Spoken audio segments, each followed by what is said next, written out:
नमस्कार मित्रों, स्वागत है आप सबका मेरे YouTube चैनल पर। मैं वंदना सुखवाल आज आपके लिए फिर से लेकर उपस्थित हूँ प्रश्न पत्र 2018 का, जिसका 24 प्रश्नों तक मैंने एक पहले वीडियो बनाकर उसे अपलोड कर दिया है और उसके आगे के प्रश्नों को हम आज देखेंगे। तो माँ सरस्वती के चरणों में नमन करते हुए स्वागत करती हूँ मैं आप सबका और शुरू करते हैं आज का वीडियो। तो ये देख लीजिए, संस्कृत प्राध्यापक परीक्षा 2018, परीक्षा दिनांक 4/1/2020। 24 प्रश्न तक हम हल कर चुके थे। इसके आगे के प्रश्न आज देखेंगे। तो पहला है, चतुर्भिर यगणे कस्य छंदसः निर्मितः भवति। तो 4 यगण किस छंद में होते हैं? शालिनी, भुजंग प्रयातम, स्त्रग्रा, उपजाति। तो यहाँ पर आंसर होगा भुजंग प्रयातम चतुर्भिर यकारे। भुजंग प्रयात में 4 यगण होते हैं। ठीक है, तो देखिए शालिनी का लक्षण क्या होता है? मातौ गौ चेत शालिनी वेद लोके, अर्थात वेद 4 लौके 7, जहाँ 4 और 7 पर यति होती है और प्रत्येक चरण में 11 वर्ण होते हैं और कुल वर्णों की संख्या होती है 44। तो वहाँ पर शालिनी छंद होता है। स्त्रग्रा और उपजाति, तो इसके लक्षण मैंने पूर्ववत जो वीडियो डाला है उसमें बताए हैं। 26वां प्रश्न देखिए, वंदे ताम रस भारतीम सुरनुताम श्री राज राजेश्वरीम चरणे अस्मिन कतम छंदः वर्तते। छंद पूछा है वियोगिनी, द्रुत विलंबितम, शार्दुल विक्रीडितम और रथोद्वता। तो यहाँ कौन सा छंद है? यहाँ पर उत्तर होगा शार्दुल विक्रीडितम। शार्दुल विक्रीडितम का लक्षण है सूर्याश्वेर यदि मह सजो सततगा शार्दुल विक्रीडितम, जहाँ पर सूर्य अर्थात 12, अश्व 7, जिस छंद में 12 और 7 पर यति होती है और कुल वर्ण संख्या होती है 76, वहाँ पर शार्दुल विक्रीडितम छंद होता है। तो इसके जो दूसरे ऑप्शंस हैं उनके भी लक्षण देख लेते हैं। वियोगिनी, विषमे ससजा गुरु समय सबरा लो अयम गुरु वियोगिनी। ठीक है, और रथोद्वता का लक्षण देखते हैं। रात परेर नर लगे रथोद्वता।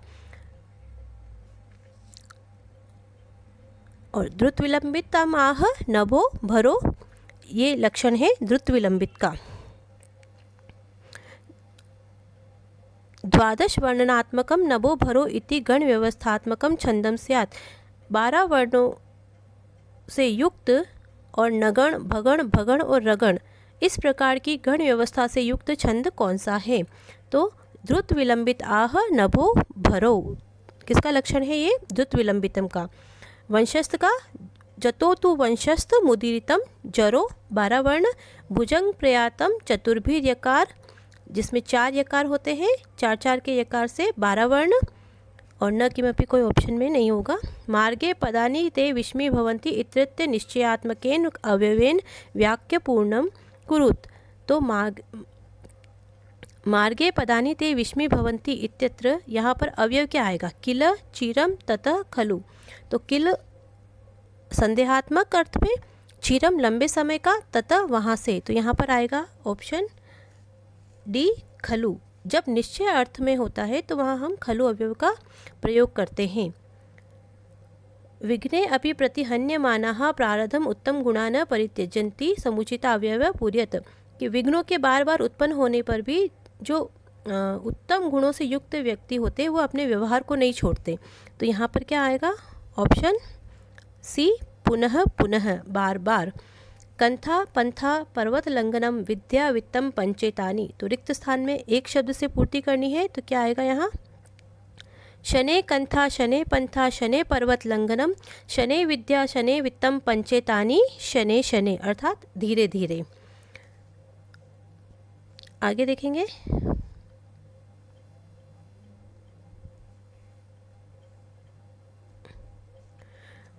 प्रधानमंत्री महोदयः अत्र गमिष्यति इत्यत्र उचित अव्ययं वाक्यं पूर्तिं कुरुत। तो प्रधानमंत्री महोदय अत्र गमिष्यति भविष्य काल की क्रिया है, तो ये का अर्थ होता है बीता हुआ कल, श्वः आने वाला कल, सह साथ में, और विना बिना। तो यहाँ पर हमारा आंसर होगा श्वः आने वाला कल, प्रधानमंत्री महोदय कल आएंगे, तो भविष्यत्काल के अर्थ में श्वः। वैषम्यम लोक व्यवहारस्य इत्यत्र रिक्त स्थानं पूरयन्तु, यहाँ पर अव्यय से रिक्त स्थान की पूर्ति करना है। पुनः अर्थ होता है बार बार। धिक भसना अर्थ में जब किसी पर धिक्कार किया जाता है। ते वे सब मिथ्या अर्थात झूठा, तो यहाँ पर आएगा धिक वैषम्यम लोक व्यवहारस्य, अर्थात इस लोक में, इस संसार में जो व्यवहार की भिन्नता दिखाई देती है उसके ऊपर हमें धिक्कार है। कस्मिन् छंसी यगण द्वयम वर्तते, तो किस छंद में दो यगण होते हैं? तो देखिए आंसर होगा मालिनी। न मय युतेयम, न मय युतेयम मालिनी भोगी लोके, ये इसका लक्षण है। तो य दो यगण होते हैं। नन्मय युतेयम मालिनी भोगी लोके, जहाँ पर भोगी अर्थात 8 और लोके 7, तो जहाँ 8 और 7 पर यति होती है और 8 और 7 के क्रम से 15 वर्ण होते हैं, वहाँ पर मालिनी छंद होता है। और यहाँ पर दो यगण पूछा है तो मालिनी छंद में होता है। अभी ऊपर जो प्रश्न था उसमें पूछा था 4 यगण, तो भुजंग प्रयातम चतुर्भी यकार, तो भुजंग प्रयात में 4 यगण होते हैं और मालिनी में 2 यगण होते हैं। इस तरह का उदाहरण मैं बता चुकी हूँ। भुजंग प्रयातम वही चतुर्भी यकारे, वसंत तिलका उक्ता वसंत तिलका तबजा जगौ ग से 14 वर्ण होते हैं वसंत तिलका छंद में। आगे देखेंगे।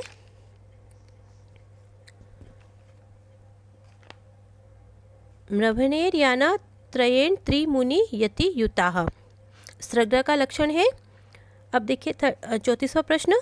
एषु अव्यय पदम अस्ति ते वाक् चेतः तूष्णीम, तो इसमें से कौन सा अवयव है?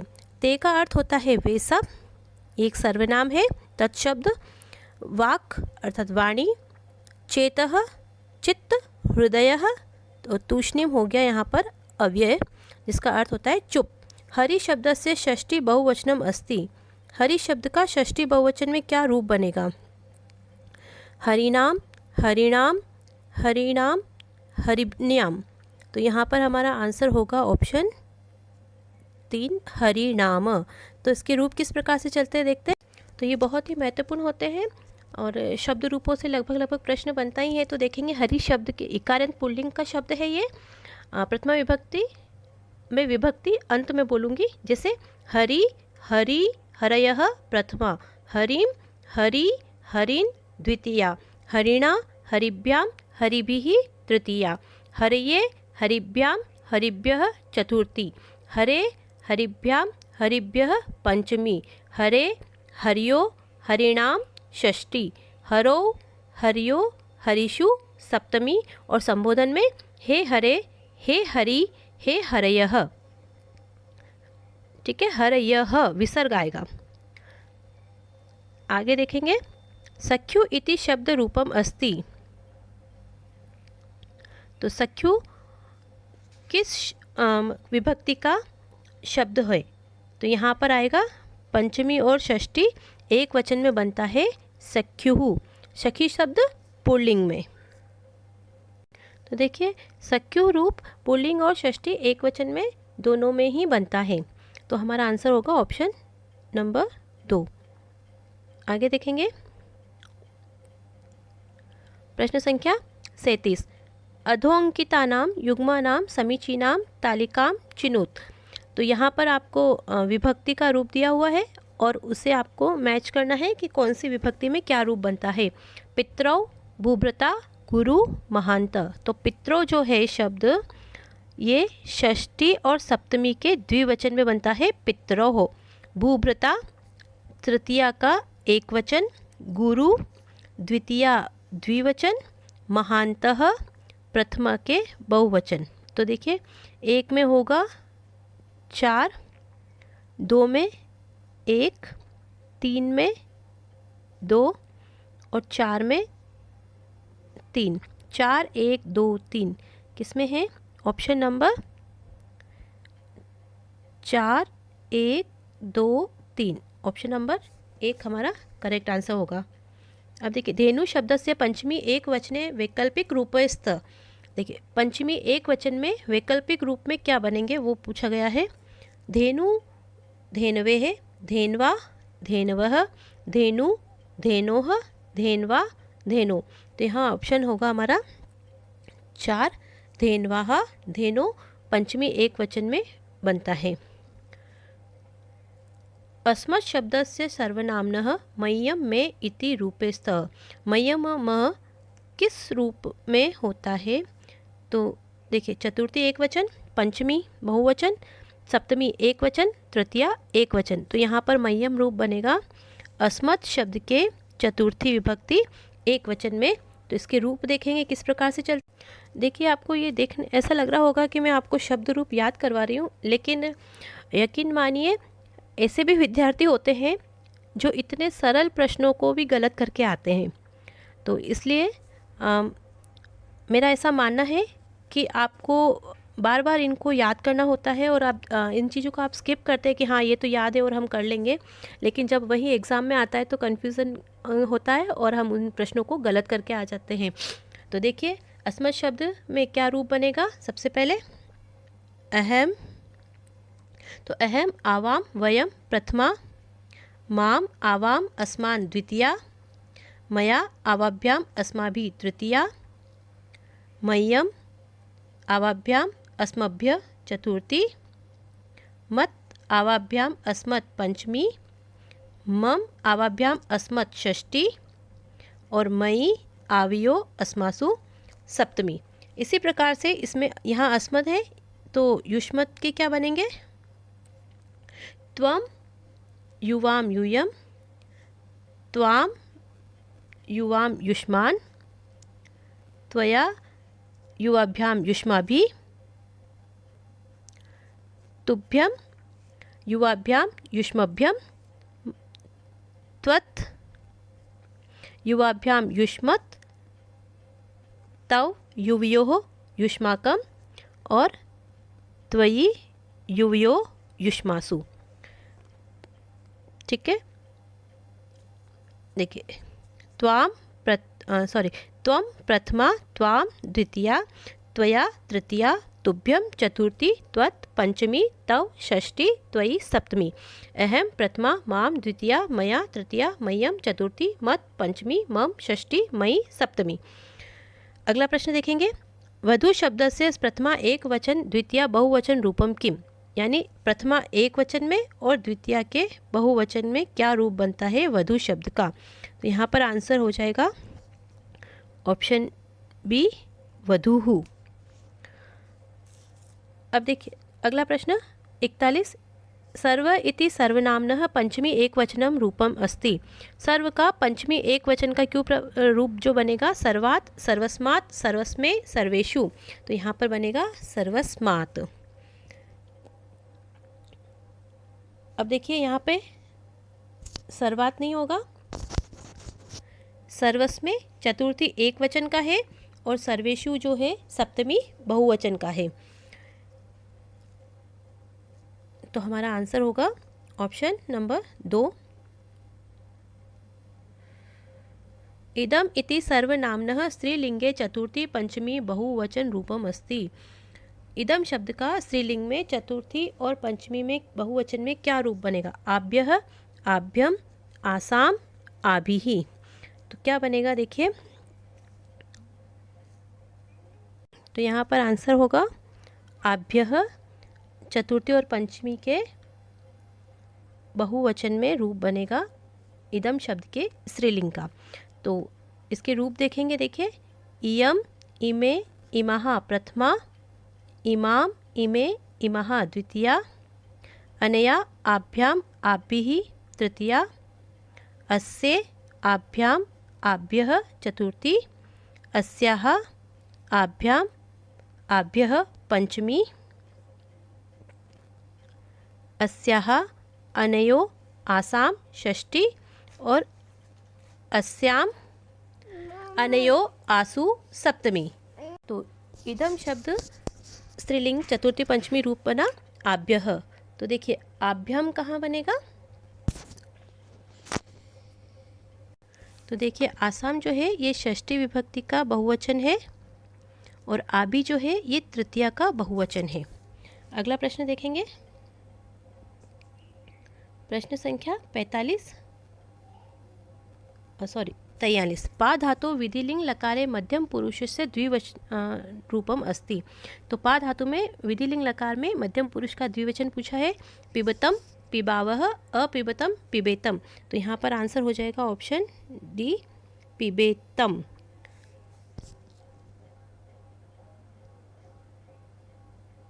देखिए पिबतम जो है ये लोट लकार मध्यम पुरुष का द्विवचन है।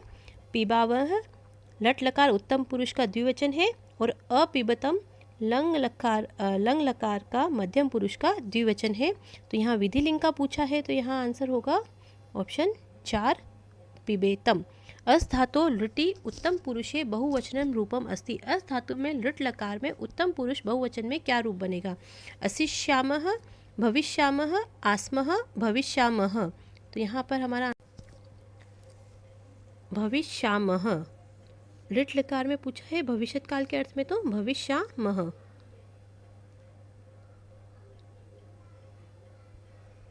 देखिए अघ्नन इति धातु रूपे मूल धातु अस्ति। घन, अग, हन, अन। तो यहाँ पर हन धातु है जो मारने के अर्थ में प्रयुक्त होती है। मुद धातु विधिलिंग मध्यम पुरुषे बहुवचने रूपम अस्ति।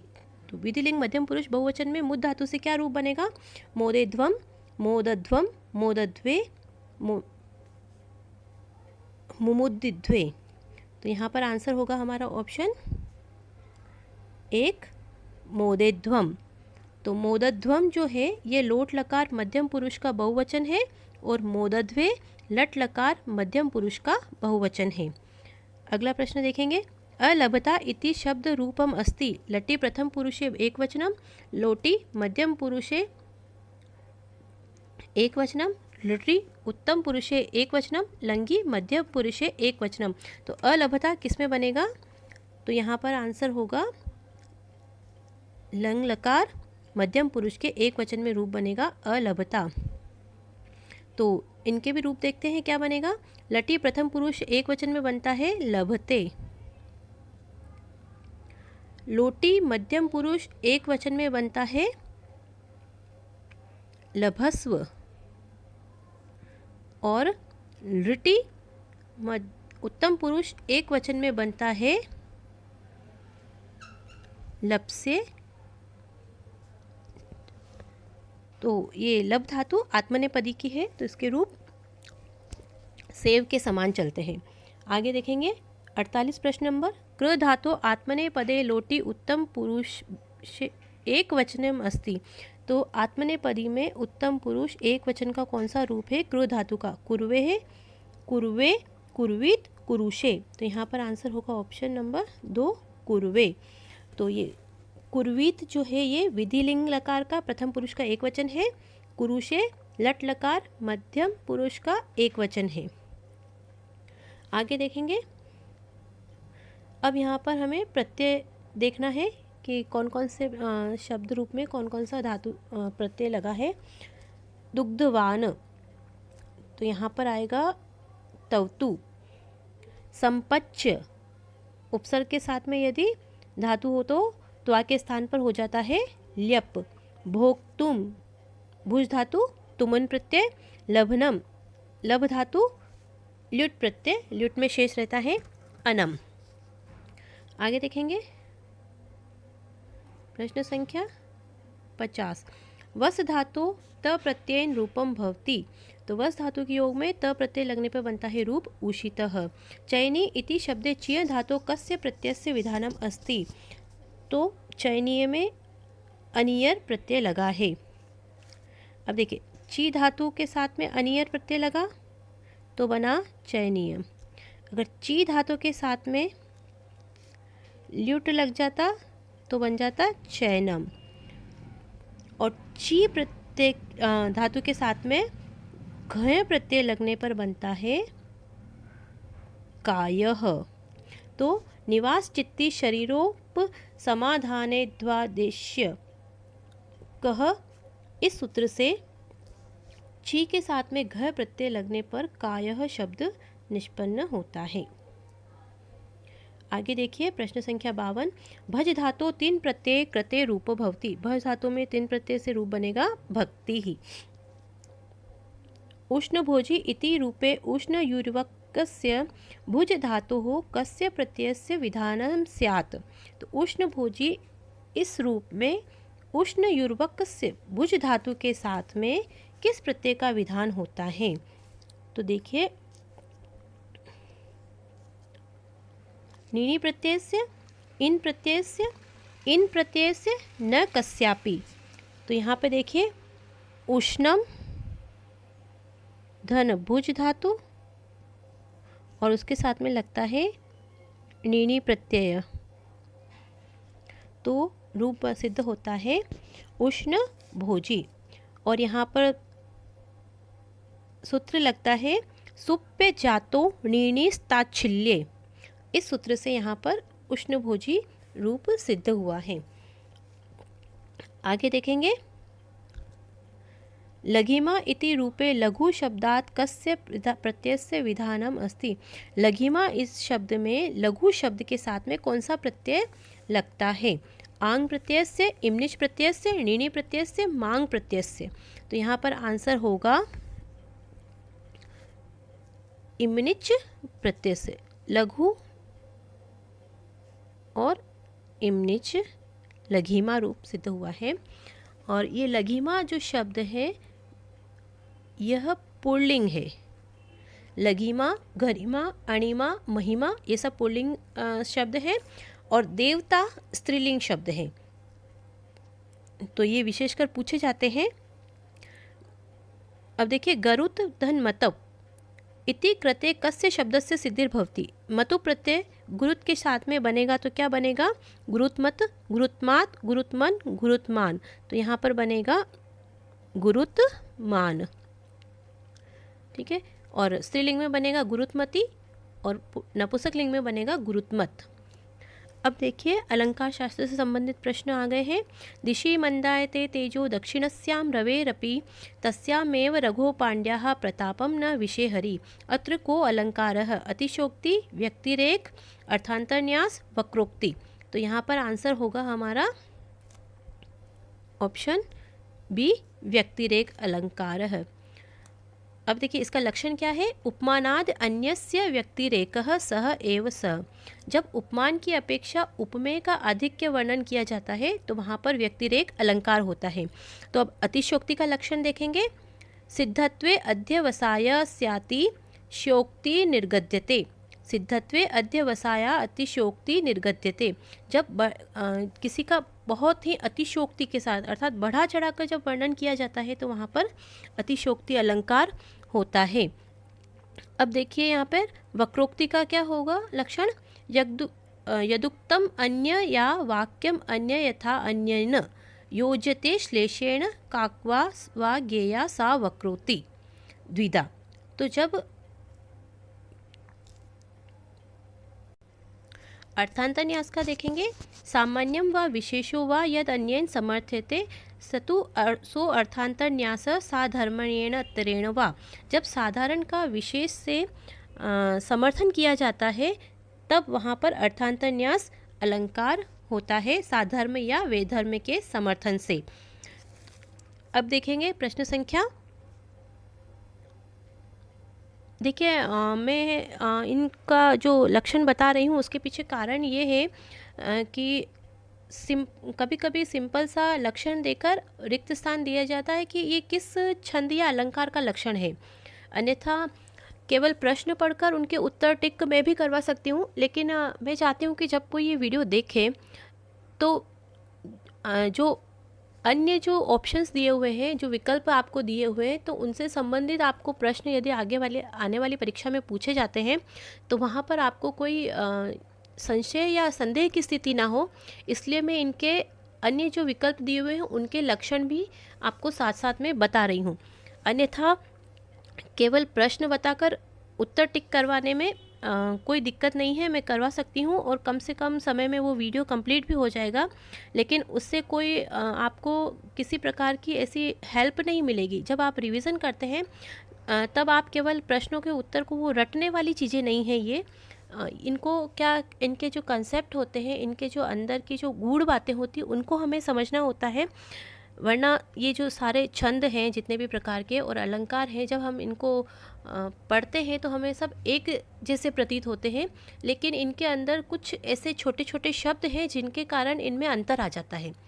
तो बस मेरा केवल जो अन्य ऑप्शंस जो हैं उनको बताने का यही एकमात्र कारण है कि आपके जो कंसेप्ट है वो